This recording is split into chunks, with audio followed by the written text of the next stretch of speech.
Sosial medianın bizə dayatmış olduğu doğru bilinən yanlışları öyrənirik. Part 3. Uğur anlayışı. Yəni uğurlu olmaq üçün çox çalışmaq lazımdır.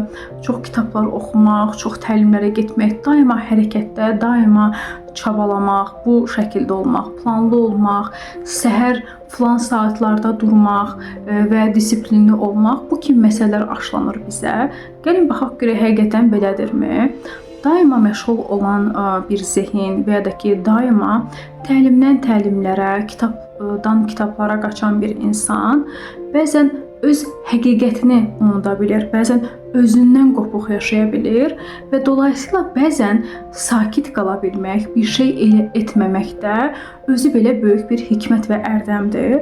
Dolayısıyla özünə bir növ belə deyək də aşılamalı olduğum bir şey var ki, mən nə qədər görəsən, yəni ki, bunlardan uzaq qala bilirəm və bunları nə qədər öz həqiqətimə çevirmişəm, hansı ki, mən sanki bundan ibarətəm. Mən kitab oxumasam, təlimlər almasam, sanki yəni yoxam, özümü bir heç kimi, boşluqdaymış kimi hiss edirəm. Hər hansısa bir daxili ehtiyacını ödəmək üçün eləyirsən, yoxsa ki, həqiqətən sadəcə istədiyin üçün, yəni könüllü olduğun üçün bunu eləyirsən.